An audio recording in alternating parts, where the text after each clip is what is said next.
ভরবেগের সংরক্ষণশীলতা, ভরবেগের সংরক্ষণশীলতা এই বিষয়টা দেখব। একটা নৌকা আঁকো, খুব ভালো করে না আঁকলেও হবে, যেন তেন করে আঁকো, কিন্তু তাড়াতাড়ি করবা। এইটা ধরে নাও সে নৌকা, ওকে। এই নৌকার দুই প্রান্তে ধরে নাও দুইজন বন্ধু দাঁড়িয়ে রয়েছে, নাম দিতে পারো, সুন্দর নাম। এদিকে আরেকজন, অথবা দুই ভাই হতে পারে, নাম কি দিব? আচ্ছা দাও, কাফি, আর এর নাম হলো সাফি। কাফি আর সাফি, তাদের ভর দিয়ে দাও। একজনের ভর দিলাম, এর ভর দিলাম ধরো 50 কেজি, আর এর ভর দিলাম ধরো 60 কেজি। হয়েছে?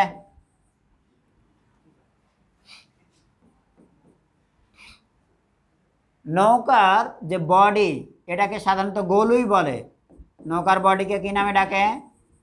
গলুই। আর নৌকার সঙ্গে যে যে পাটের দড়ি বাঁধা থাকে, এটারে মাঝে মাঝে ধরে টান দেয়, এর নাম হলো গুণ। গুণ আর গলুই। যখন আচ্ছা গলুইয়ের ভরটা দিলাম, এই বডির ভর দিলাম ধরে নাও 300 কেজি, বেশি দেয়নি, ডিঙ্গি নৌকা আর কি। এখন তুমি যদি বলো যে সবাই স্থির আছে, এই সময় ভরবেগ কত হবে? ঠিক তো, এই সময় ভরবেগ হবে, ভর সবার আছে কিন্তু বেগ নাই, সো ভরবেগ 0। এই সময়ে ধরে নাও একজন যদি শুধু সাফি যদি এই বরাবর লাফ দেয়, অনুভূমিক বরাবর বেগটা ধরলাম, সে যে লাফ দিয়েছে, এই লাফ দেওয়ার বেগটা হচ্ছে 10 মিটার পার সেকেন্ড। যদি সে লাফ দেয়, তাহলে তার ভর এবং বেগের কারণে একটা ভর বেগের চেঞ্জ হবে। তো এ যখন সম্মুখ দিকে গিয়েছে, তখন পায়ের ধাক্কায় নৌকা কিন্তু পিছনের দিকে যাওয়ার চান্স আছে। তখন নিশ্চিতভাবে তুমি বলতে পারবা যে নৌকা পিছনের দিকে যাবে। কারণ আমি যদি বলি যে এ 10 মিটার পার সেকেন্ড বেগে সামনের দিকে লাফ দিয়েছে বা এদিকে, সে সময় অনুভূমিক একটা বেগে এও লাফ দিয়েছে, এবং তার এই অনুভূমিক লাফ দেওয়ার বেগটা ছিল ধরে নাও 8 মিটার পার সেকেন্ড। একজন 10, একজন 8। লাফ দেওয়ার সময় বা লাফ দেওয়ার পর নৌকাটি, মানে এটা একটা জীবনমুখী প্রবলেম তৈরি করলাম, এটা যদি পারো অনেক কিছু পারবা। নৌকাটি কত বেগে কোন দিকে যাবে, কত বেগে এবং কোন দিকে যাবে।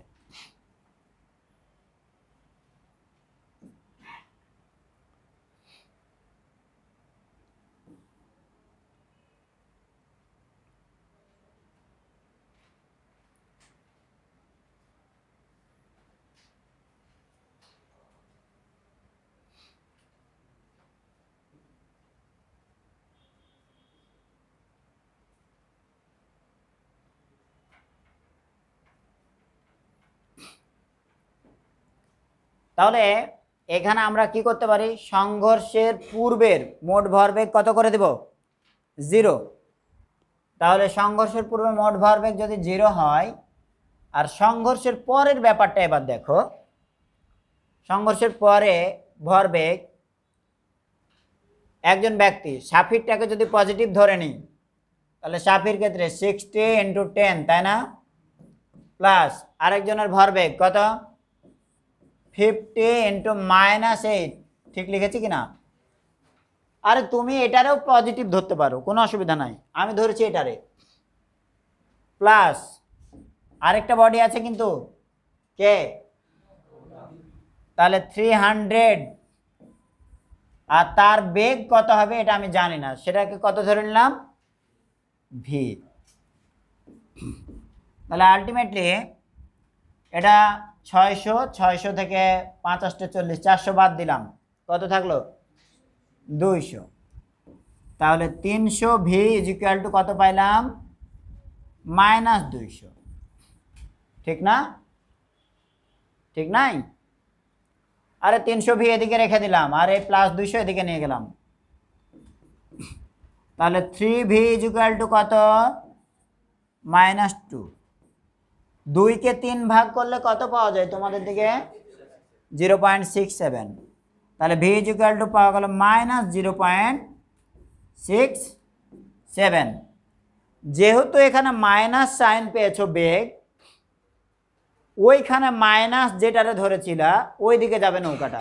ওইখানে মাইনাস কারে ধরেছিল? কাফি যেদিকে লাভ দিয়েছে, অর্থাৎ 8 মিটার/সেকেন্ড এদিকে। তাহলে আলটিমেটলি নৌকার ডিরেকশনটা এদিকে হবে। কত বেগে যাবে? 0.67 মিটার/সেকেন্ড। যে বোঝেনি আরেকবার ক্লিয়ার করবো, আরেকবার ক্লিয়ার করব। দেখো রেজাল্টটা কি পাইছো? মাইনাস। তুমি কাঠটারে মাইনাস ধরেছিলা, কাফিরটাকে। তাহলে কাফির যে ডিরেকশানে, ওটাকে যদি মাইনাস ধরে কাজ করো, নৌকার বেগের ডিরেকশানটাও তুমি পেয়েছো যেটা, সেটা মাইনাস। দ্যাট মিনস নৌকা যাচ্ছে কাফির ডিরেকশানের দিকে। বুঝলে না?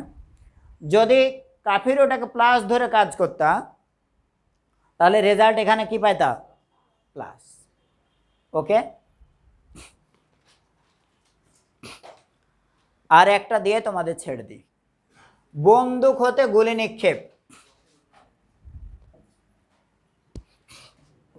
Question number 3। বন্দুক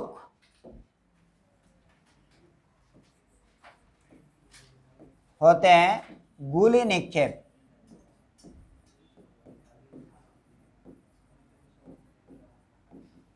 বন্দুক হতে গুলি নিক্ষেপের এই ব্যাপারটি দেখো।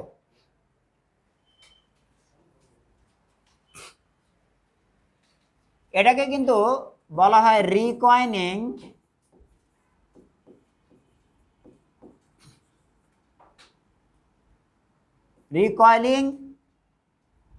অফ এ গান।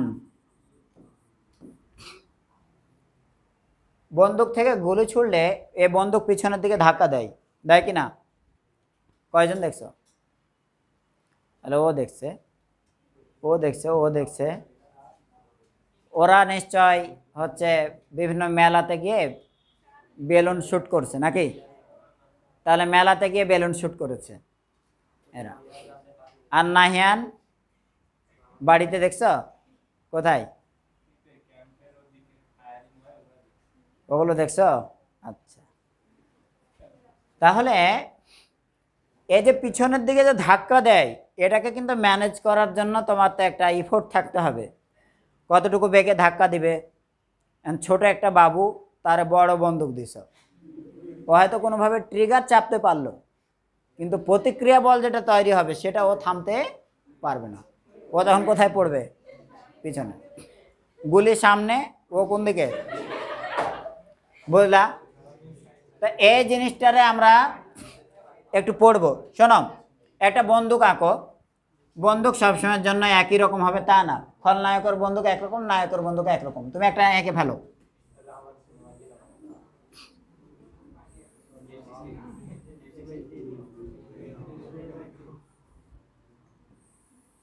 আচ্ছা, এটা একটা বন্দুক হয়েছে তো নাকি? আচ্ছা,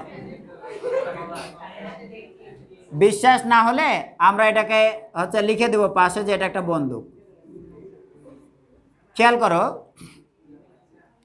এই বন্দুকের ভর আমি ধরলাম এম।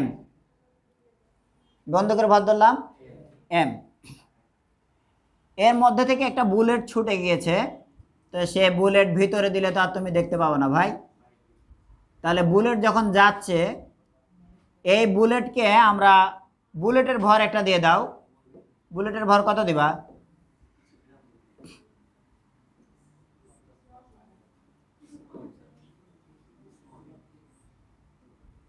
এটা বুলেট, এই বুলেটের একটা ভর দাও স্মল এম। যাও, বন্দুকের ভর এম দিয়েছো, ক্যাপিটাল এম দিয়েছো, এটার বেগ ক্যাপিটাল ভি দাও, আর বুলেটের বেগে স্মল ভি দাও। বিস্তারিত আর লিখলাম না, হ্যাঁ মুখে বলেছি, দেখতেই পাচ্ছ। ওইটা বুলেটের, এটা হচ্ছে বন্দুকের। শুরুতে ভরবেগ 0 আর নিক্ষেপ করার পরে ভরবেগ বন্দুকের ভর ইন্টু বন্দুকের বেগ, গুলির ভর ইন্টু গুলির বেগ। ঠিক তো? ব্যাস, সমান সমান। এখন যে কোনো একটা যদি নির্ণয় করার দরকার পড়ে, যেমন এটারে যদি এদিকে নিয়ে আসো, তাহলে কি হয়ে যাবে? মাইনাস। তাহলে m of v is equal to হবে মাইনাস এম ভি। ঠিক লিখেছি? ব্যাস, এই সূত্রটা ফাইনালি সবাই দেখে, কিন্তু কই থেকে আসলো এটা মাঝে মাঝে জানতো না। এই যে এটা সংঘর্ষের পূর্বের মোট ভরবেগ 0, শেষের মোট ভরবেগ এটা। এখান থেকে এবার তোমার যদি একটা গাণিতিক প্রবলেম দেয়া হয়,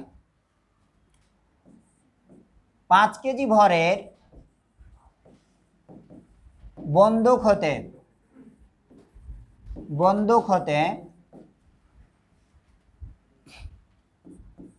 100 গ্রাম ভরের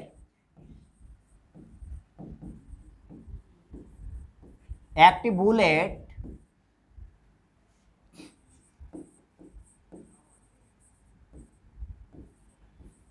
200 মিটার পার সেকেন্ড বেগে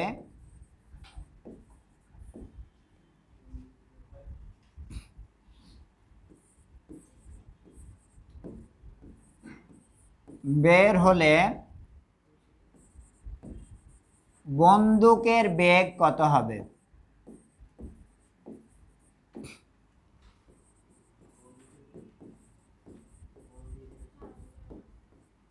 বন্দুকের বেগ কত হবে? 1 মিনিটে করে ফেলো।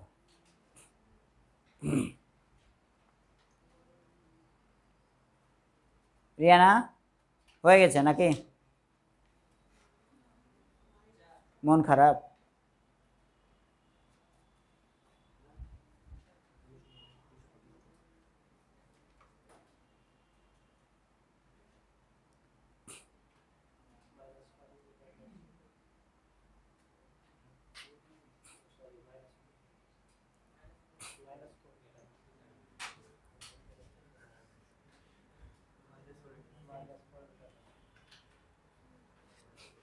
কত পাইছো? তাহলে বন্দুকের বেগ হচ্ছে মাইনাস কত? 4 মিটার পার সেকেন্ড। অনেক বেশি বেগ। যদি এখানে বলতো পশ্চাৎ বেগ কত, তাহলে মাইনাস দিত না। হ্যাঁ হ্যাঁ, পশ্চাৎ বেগ মানে বিপরীত দিকে বেগ। যা হোক, এটুকু খুবই সিম্পল জিনিস, এটা নিয়ে কোনো কথা নাই। এরপরের দিনে আমরা গোলা বিস্ফোরণ থেকে রকেট উড্ডয়ন এগুলো পড়ব।